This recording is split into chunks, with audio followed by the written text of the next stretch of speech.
Students, कैसे हो आप लोग। आज हम पढ़ने जा रहे हैं बायोमोलिक्यूल्स का जो नया टॉपिक है हमारा। हम कार्बोहाइड्रेट्स पढ़ रहे हैं। कार्बोहाइड्रेट्स की टाइप्स पढ़ रहे हैं। टाइप्स में हमने पहले पढ़े हैं मोनोसैकराइड्स।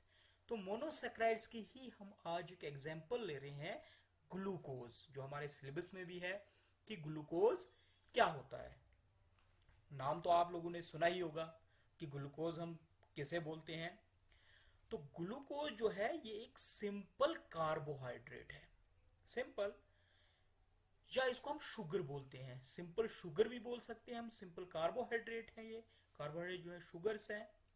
तो ग्लूकोज को हम ब्लड शुगर भी बोलते हैं। ब्लड शुगर भी हम ग्लूकोज को बोलते हैं। तो ये मोनोसेक्राइड है एक। मोनोसेक्राइड्स क्या होते हैं कि जो फर्दर हाइड्रोलाइज नहीं हो सकते, हम उनको फर्दर कॉम्प्लेक्स से सिंपलर शुगर्स में ब्रेक डाउन उनको हम नहीं कर सकते हैं। उनको हम बोलते हैं मोनोसेक्राइड्स। तो ग्लूकोज जो है ये मोस्ट कॉमन कार्बोहाइड्रेट है, जो हम एक एसेंशियल न्यूट्रिएंट है ह्यूमन हेल्थ के लिए। ग्लूकोज आपने सुना होगा, जब भी कोई बीमार हो जाता है या कोई थकावट महसूस होती है, जिम्नास्टिक्स जब यूज करते हैं तो उनको ग्लूकोज दिया जाता है, क्योंकि ग्लूकोज जो है ये इमीडिएट एनर्जी प्रोवाइड करता है हमारे बॉडी को, टिश्यूज को। तो ग्लूकोज जो है ये कलरलेस, क्रिस्टालाइन सॉलिड है, हाईली सॉल्युबल है वाटर में। अगर हम इसके टेस्ट की बात करें तो ये स्वीट इन टेस्ट होता है। इसका टेस्ट जो है वो क्या होता है, स्वीट होता है। अच्छा, ये जो है बहुत ही इंपॉर्टेंट है किसके लिए, कि सेल्स, ऑर्गेनिज्म की अगर सेल्स की बात करें तो सेल्स क्या करते हैं, इसका यूज करते हैं एज सोर्स ऑफ एनर्जी। किसका, ग्लूकोज का। तो ग्लूकोज की जब ऑक्सीडेशन होती है इनटू एनर्जी, तो उसको हम बोलते हैं सेलुलर रेस्पिरेशन। ये जो ग्लूकोज है ये कन्वर्ट हो जाता है इनटू एनर्जी। कौन करता है, सेल्स करता है। तो कहां पे, inside the cells of living organism. तो हम इससे भी, ये हमारे लिए हेल्पफुल है कि हम एग्जैक्टली ये पता करें कि what exactly glucose is, glucose होता क्या है। जैसे कि जब हम खाना खाते हैं तो हमारी बॉडी को क्या जरूरत होती है कि वो इस खाने को कन्वर्ट करे into simpler form of energy, कि जो खाना हम खाते हैं वो कन्वर्ट हो जाए और उससे हमें एक एनर्जी मिले, सिंपलेस्ट फॉर्म ऑफ एनर्जी मिले, जो क्या है, ग्लूकोज है, ताकि सेल्स उसको क्या कर सकें, यूटिलाइज कर सकें।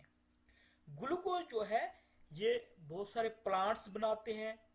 प्लांट्स कैसे बनाते हैं, during the process of photosynthesis, आपको पता है। तो इसको कुछ एनिमल्स भी बनाते हैं। एनिमल्स जैसे उनके लिवर्स में या किडनीज में भी ग्लूकोज की जो है वो प्रोडक्शन होती है। तो इसका मतलब ग्लूकोज जो है हमारे बॉडी में एक राइट अमाउंट में अवेलेबल होना चाहिए, क्योंकि ये किसी भी इंसान की बॉडी के लिए बहुत ही इंपॉर्टेंट है।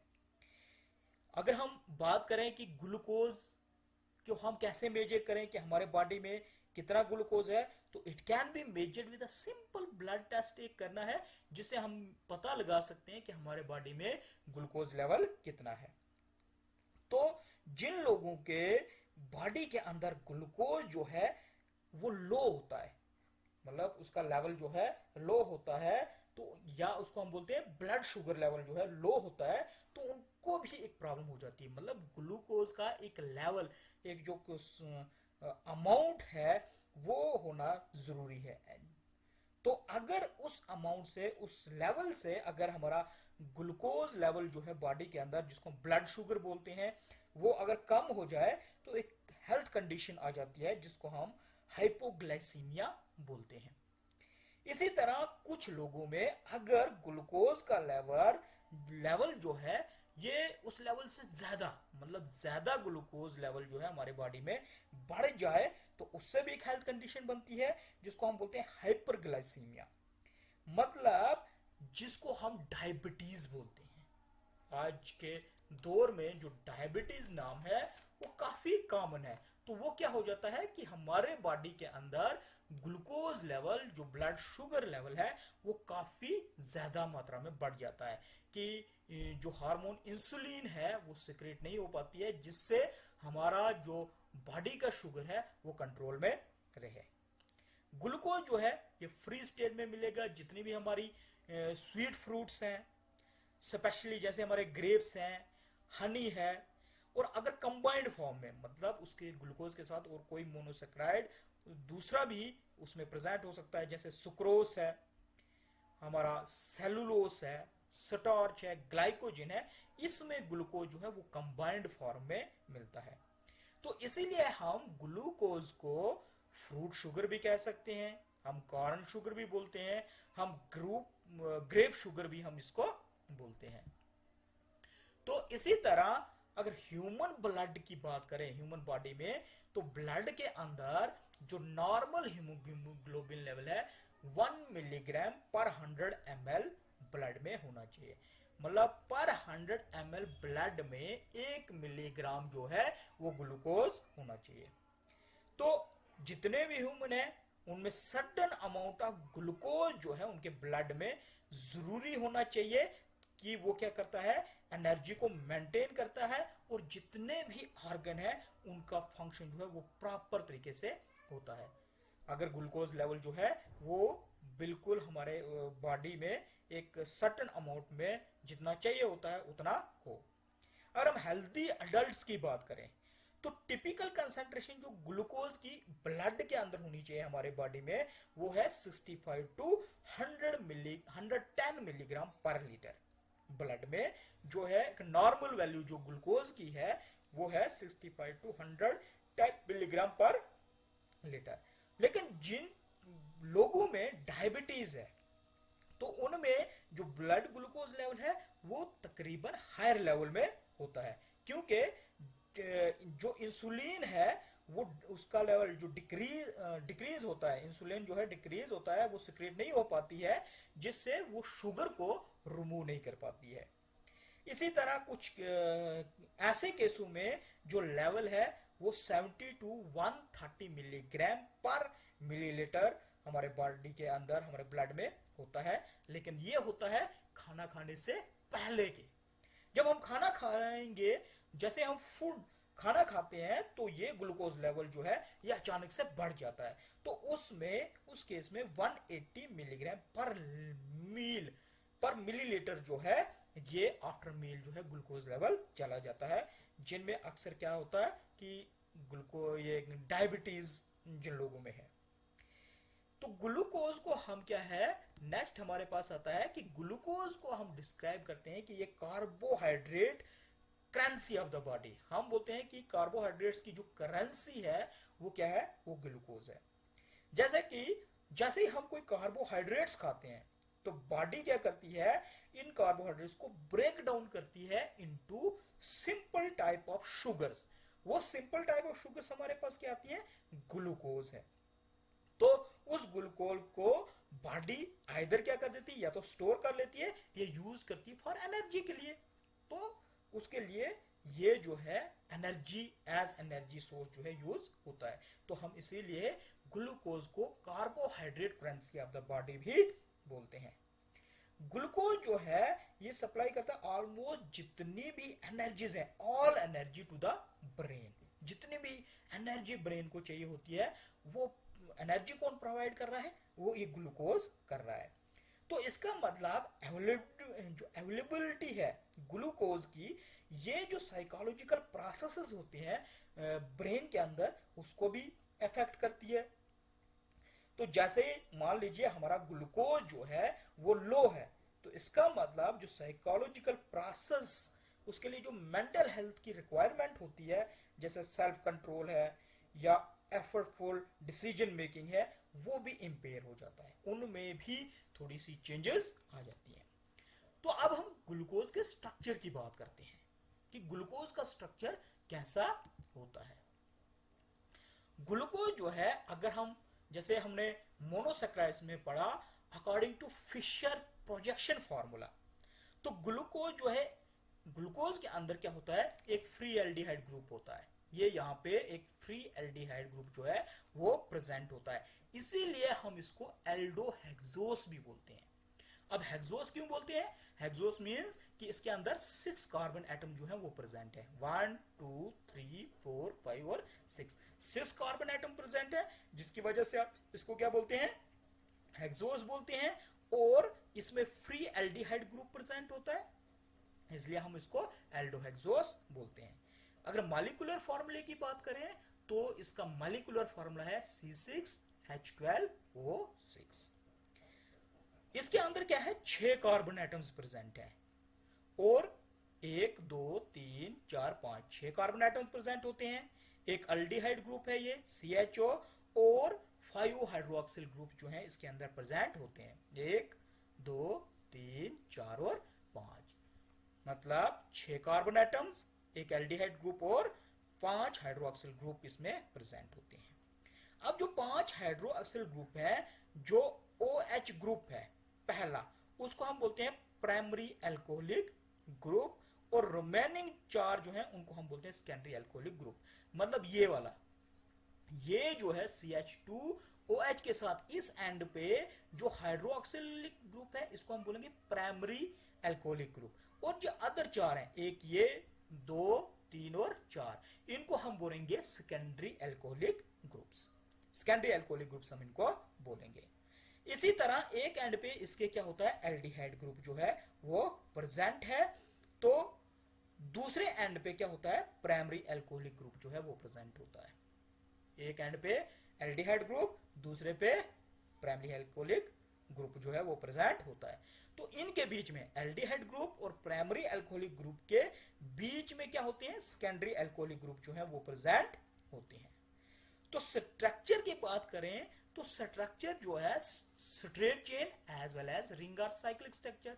मतलब ग्लूकोज का एक single open chain structure, straight open chain structure भी हो सकता है, या इसका रिंग और साइक्लिक स्ट्रक्चर भी हो सकता है, जैसे ये यहाँ पे दिया हुआ है, ये इसका क्या है, रिंग स्ट्रक्चर है।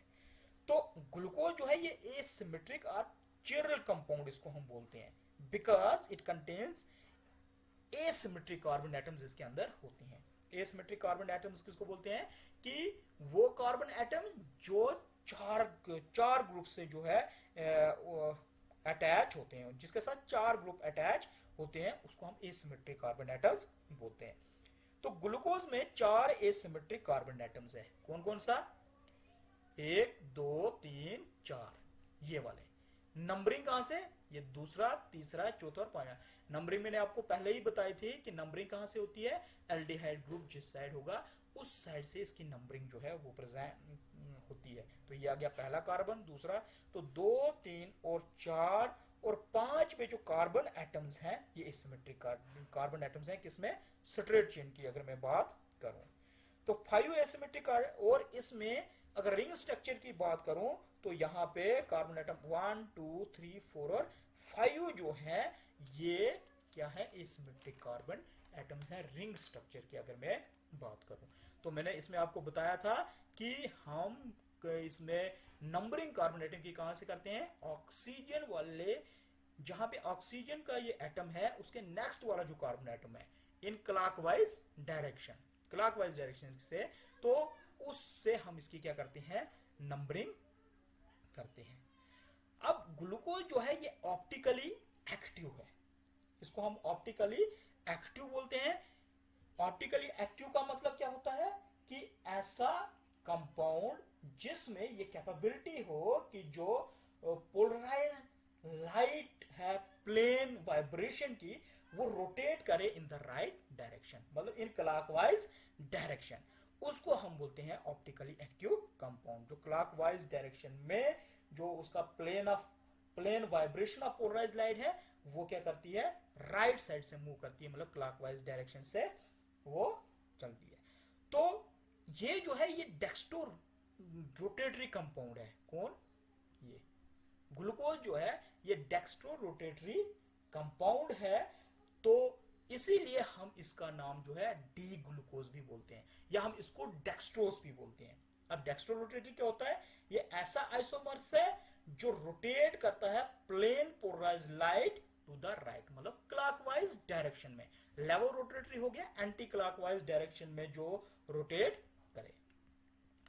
ये म्यूटा रोटेशन जो है वो क्या करता है, शो करता है। अब म्यूटा रोटेशन क्या होती है, म्यूटा रोटेशन होती है कि जैसा कोई ऑप्टिकली एक्टिव कंपाउंड है तो वो किसी सॉल्यूशन में क्या करे, अपनी जो ऑप्टिकल रोटेशन है उसको चेंज आए, उसमें चेंज आए। किसी ऑप्टिकली एक्टिव कंपाउंड में जब एक सॉल्यूशन में हो और उसकी ऑप्टिकल रोटेशन में कोई चेंज आए उसको हम बोलते हैं म्यूटा रोटेशन। अब ग्लूकोज जो है ये एग्जिस्ट करता है in two forms, alpha form and beta forms, जिसको हम अल्फा फॉर्म और बीटा फॉर्म बोलते हैं। ये आइसोमर्स हैं, या इनको हम एनोमर्स भी बोलते हैं। एनोमर्स क्यों बोलते हैं, क्योंकि ये डिफर करते हैं in configuration only. Anomeric carbon atom की कॉन्फ़िगरेशन, जो कार्बन एटम नंबर 1 है उसकी जो क्या है कॉन्फ़िगरेशन है, उसी में ये खाली डिफर करते हैं। जैसे अब डिफरेंस क्या है, देखो आप, ये हमारा जैसे बीटा फॉर्म है, ये यहाँ पे अल्फा फॉर्म है। अगर हम अल्फा फॉर्म की बात करें तो जो OH ये वाला ग्रुप जो है, ये OH हाइड्रोक्सिल जो है, ये below the plane ring, ring के जो है इसके नीचे वाली साइड में होता है। अगर मैं इसी तरह बीटा फॉर्म की बात करूं तो ये जो है हाइड्रोक्सिल ग्रुप, ये अबोव द प्लेन है, प्लेन के ऊपर वाली साइड जो है वो प्रोजेक्ट कर रहा है। इसमें हाइड्रोक्सिल ग्रुप कहां प्रोजेक्ट कर रहा है, बिलो द प्लेन, इसके नीचे वाली साइड। तो यहां पे ये क्या कर रहा है, ऊपर वाली साइड जो है प्रोजेक्ट कर रहा है OH ग्रुप। तो ये डिफरेंस है अल्फा फॉर्म और बीटा फॉर्म में। तो ये था स्ट्रक्चर कि ग्लूकोज का स्ट्रक्चर जो है वो कैसा होता है। अब इसके बाद है फंक्शंस, मतलब ग्लूकोज क्या फंक्शंस जो है वो परफॉर्म करता है। ग्लूकोज जो है ये supplies immediate energy to the tissue, मतलब जो भी इमीडिएट एनर्जी की रिक्वायरमेंट हमारे बॉडी, हमारे टिश्यू सेल्स को जरूरत होती है, तो वो इमीडिएट एनर्जी कौन देता है, वो ग्लूकोज देता है। ये ग्लूकोज जो है ये बिल्डिंग ब्लॉक्स हैं किसके, ओलिगोसैकेराइड और पॉलीसैकेराइड्स के। ओलिगोसैकेराइड्स आपको पता ही है कि जो 3 या 3 से ज्यादा 2 से ज्यादा मोनोसैकेराइड से बने हो और वो फर्दर ब्रेकडाउन होते हैं इनटू सिंपलर कंपाउंड्स। इसी तरह पॉलीसैकेराइड्स भी डिफरेंट टाइप के मोनोसैकेराइड्स से बने होते हैं जो फर्दर ब्रेकडाउन होते हैं into simple sugar that is glucose, उसको हम फर्दर ब्रेक डाउन कर सकें। तो ओलिगोसैकेराइड को बनाने वाला भी ग्लूकोज है और पॉलीसैकेराइड्स को बनाने वाला भी ग्लूकोज है। तो ये था ओवरऑल ग्लूकोज। स्ट्रक्चर कैसा है, ग्लूकोज क्या है, एक्चुअली हम ग्लूकोज बोलते किसको है, ग्लूकोज लेवल हमारे बॉडी में अगर कम हो जाए तो क्या प्रॉब्लम होती है, ज्यादा हो जाए तो क्या प्रॉब्लम होती है, इसके फंक्शंस क्या है, ये है हमारा ग्लूकोज का आज का टॉपिक। तो नेक्स्ट जो लेक्चर है हमारा उसमें हम दूसरी एग्जांपल जो हमारे सिलेबस में है दैट इज फ्रक्टोज, तो हम फ्रक्टोज के बारे में पढ़ेंगे। Thank you.